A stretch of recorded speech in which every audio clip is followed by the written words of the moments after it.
안녕하세요. 반갑습니다. 자, 지구가 멸망해도 주식은 계속 오를 것 같아요. 지금 장마죠. 코로나 문제 있죠. 우리나라는 지금 현재 그 실업 수당 금액이 또 사상 최고치를 경신했다. 그런 이야기도 뉴스 나오고 있습니다. 그래도 지금 뭐 주식은 코스피는 뭐 굉장히 뭐 강하게 오르고 있습니다. 자, 원달러 유로 전망 보겠습니다. 여기 시장에서 원달러 1186원 부근에 거래되었습니다. 전일 종가 대비 뭐 큰 변동 없었습니다. 보통 월요일 날 뉴욕 시장 별다른 이슈 없습니다. 코로나가 이제 진정되고 조금 부양책 주시하면서 이제 다우는 올랐습니다. 다른 나스닥은 빠졌고요.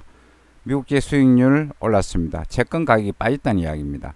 달러 지수는 미중 긴장, 재정 부양책 기제 등으로 혼조를 보였고 올랐습니다. 달러엔 올랐고 유로가 이제 조금 밀렸습니다. 오늘 유로에 대해서 조금 구체적으로 짚어보도록 하겠습니다. 유가는 강세를 보였고요.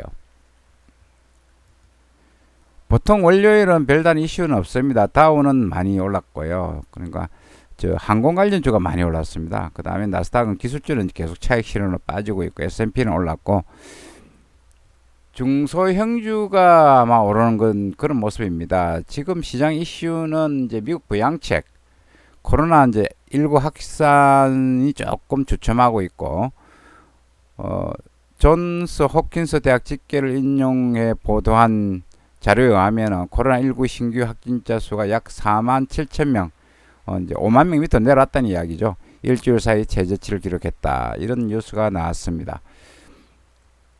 그리고 미국 항공 이용객이 증가했다는 소식으로 항공주가 이제 급등을 했습니다. 미국의 신규 부양책 불확실성은 여전합니다. 도널드 트럼프 대통령은 지난 주말 이제 신업보험 추가 지원 규모를 주당 $400로 낮췄어요. 연장했고 급여세 납부를 유예하는 방안 등을 담은 행정조치에 전격 서명을 했습니다. 트럼프 대통령은 자신의 행정조치 이후 민주당 지도부가 합의를 원한다 주장했습니다. 아직 계속 이제 진행 중에 있습니다. 그 다음에 이제 15일 날 미중 무역 합의 이야기가 있습니다. 그 전에 중국 외교부는 미국 정치인들 11명 제재를 했습니다. 미국이 캐리남 홍콩 행정장관 등을 제재한 데 대한 어떤 보복 성격이죠. 뭐 이런 또 15일 날 1단계 무역 합의 이행 상황을 앞두고 이제 어떤 재료에 대한 어떤 긴장감 등이 있습니다. 경제 지표는 뭐 별다른 것이 없었습니다. 자, 지금 다우도 많이 올랐습니다. 그러니까 JP 모간은 중소형주 중심을 매입을 해라 이 이야기고, 뱅크 오브 아메리카는 급등 자산 매도해라 차익 실현 후 재진입을 권고를 하고 있습니다. 자, 시장 계속 오르고 있는데 아무도 알 수 없는 그런 상황이 이제 전개되고 있습니다. 달러는 지금 93 부근에서 계속 반등을 시도하고 있습니다. 그러나 의미 있는 반등은 지금 나오지 않고 있습니다. 유로가 빠졌고요. 파운드가 올랐습니다. 캐나다 달러 강세, 호주 달러가 약세, 뉴질랜드 달러 약세. 지금 최근에 뉴질랜드 달러, 호주 달러가 조금 약세 행진을 하는 그런 모습을 보이고 있습니다. 달러 위안화 여기 시장에서 뭐 큰 변동 없습니다. 6.96 부근에서 계속 행보하는 그런 모습을 보이고 있습니다. 코스피 어저께 많이 올랐습니다. 1.48% 올랐습니다. 별다른 이슈는 없습니다. 미국 증시가 어저께 같은 경우에는 밀렸습니다. 밀렸는데도 불구하고 지금 올라갔거든요. 그만큼 시장은 분위기가 좋다는 이야기입니다. 장 초반에는 조금 약세로 시작하다 계속 올라가는 어떤 그런 모습을 보였습니다. 현대차가 막 급등을 했습니다. 중국 생산자 물가 지표가 좋게 나왔고 현대차가 많이 올랐습니다. 지금 16만 2천까지 올라가는 걸 봤는데 제가 그 다음에 KDI가 7개월 만에 경기 부진 완화 평가를 했습니다. 코로나19 부정적 영향이 축소되었다 이런 재료가 나왔고, 그 다음에 현대차 주가가 10% 급등을 했고 전기차 출시 일정 발표했기 때문에 그런 모양이에요. SK바이오팜이 7% 이상 급등을 했습니다. 외국인은 이제 순매도를 하고 있고요.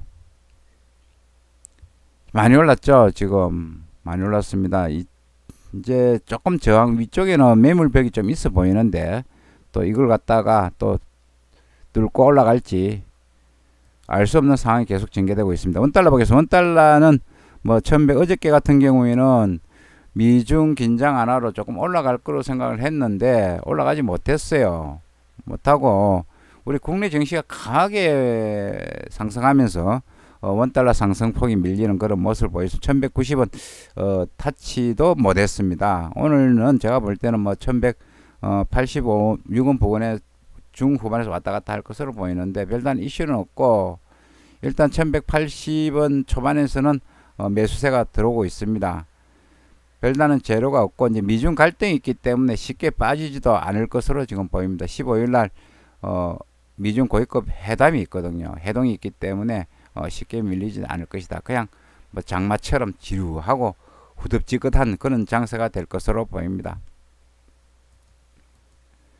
자, 유로가 조금 꺾이는 그런 모습을 보이고 있습니다. 1.2까지 간다는 전망이 있었는데 조금 꺾이는 모습이 보이고 있습니다. 유로 순매수 롱 포지션이 계속 이제 증가하고 있습니다. 1.16 그다음 1.17은 아마 지지될 것으로 보이고 1.16까지 보고까지는 계속 유로를 살 것이다. 저가 매수가 들어올 것이다. 이렇게 이제 보는 전문가들이 많습니다. 1.16 예, 그렇게 보는 전문가들이 있습니다. 일단 유로가 조정을 받으면은 이제 달러 지수는 상대적으로 강세를 보일 수 있다. 이렇게 보입니다. 유로도 많이 올랐죠. 지금 1309, 1410원 찍고 요 부분 찍고 조금 밀리는 그런 모양입니다. 이 밀리면은 제가 볼 때는 1차적으로 1380원, 2차적으로 뭐 1300 한 50원, 60원까지 밀릴 가능성이 있어 보입니다. 자, 금도 지금 많이 오르다가 조정을 받고 있습니다. 지금 이제 서서히 조정 같은 느낌들이 나오는데 주식만 지금 그런 조정이 안 나오고 지금 금하고 유로 같은 경우는 조정이 조금 보이고 있거든요. 달러는 일주일 최고치를 보이고 있습니다. 달러 다음 타겟이 2090불이고요. US 글로스 인베스터는 금 3년 안에 4,000달러 간다. 이렇게 이런 전망을 내놓고 있습니다. 일단 금도 조정 가능성을 열어둘 필요가 있습니다. 비트코인이 이제 12,000선을 향해서 가고 있는데 그 부분에 조금 조정을 받는 그런 모습을 보이고 있습니다. 이상 국제금융시장 서울 외환시장에 대한 전망을 하였습니다. 감사합니다.